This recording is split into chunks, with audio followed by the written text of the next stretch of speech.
జగిత్యాలలో 8వ వార్డులో గృహజ్యోతి పథకాన్ని ప్రభుత్వ విప్ లక్ష్మణ్, ఎమ్మెల్సీ జీవన్ రెడ్డి, కలెక్టర్లు ఆస్మిన్ భాషలు కలిసి ప్రారంభించారు.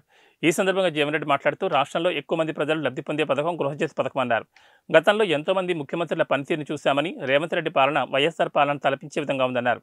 సీఎం రేవంత్ రెడ్డికి ప్రతి శాఖతోనైనా అవగాహన ఉందన్నారు.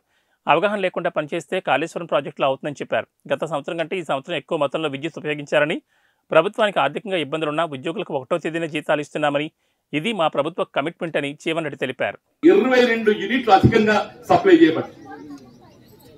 గత సంవత్సరానికి ఈ సంవత్సరానికి ఏదైతే ఉందో 22 యూనిట్లు అంటే దాదాపు 20% million units, 22 million units, 22 million units అంటే ఆల్మోస్ట్ 20% ఆఫ్ ద కన్సంప్షన్. గత సంవత్సరానికి ఈ సంవత్సరానికి ఏదైతే ఉందో 20% ఆఫ్ ఎలక్ట్రిసిటీ కన్సంప్షన్ ఏదైతే ఉందో అధికంగా వినియోగించబడ్డది. 107కి వెళ్ళి 120 అంటే ఇట్స్ 22 యూనిట్స్ అధికంగా అంటే million units, almost more than 20% అని చెప్పండి.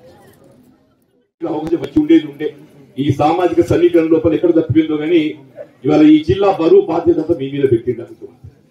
మమ్మల్ని కాపాడాల్సిన బాధ్యత మీ మీద చెప్పంటున్నా, ఉన్నమాట చెప్పంటున్నా. అందుకే చెప్పంటున్నా, ఇవాళ ఎక్కడ ప్రభుత్వ కార్యక్రమం జిల్లా కేంద్రానికి ఏర్పాటు చేసినా మీరు తప్పకుండా మాకు సమయం ఇవ్వాలని చెప్పని నేను సభముగా కూర్చున్నాను చెప్పండి.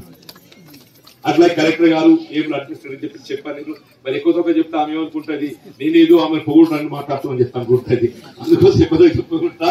ఎస్సీ గారు కూడా చెప్పాను, ఆయనను నేను ఒకసారి రోడ్డు మీద ఆయన ఆఫీసులో ధర్నా చేసి రోడ్డు మీద చెప్పండి. అప్పుడు ఆ ప్రభుత్వం ఏమనేది అన్ఇంటరప్టెడ్ 24 గంటలు ఉన్నాయి. వీరిని ఏమన్నా 9 గంటలు ఇస్తా అని చెప్పమని చెప్పంటే no it's not be my hand. నేను have insisted only for 9 hours, not 24 hours అని పాపం సిఎండికి మాట్లాడటము, ఆయన డైరెక్టర్ వరంగల్ మాట్లాడు, అటు మాట్లాడు ఆయన కోసం చెప్పరా చెప్పాడు. నేను కూడా కూర్చున్నాక అప్పుడు పాపం ఇక నేను మాట్లాడి చేసిన తర్వాత సారీ సార్ నేను ట్రై టు గివ్ అని చెప్పాను. మొత్తానికి 9 విద్యుత్ ఇస్తా అని చెప్పాను కమిట్మెంట్ తో నేను విరమించాను.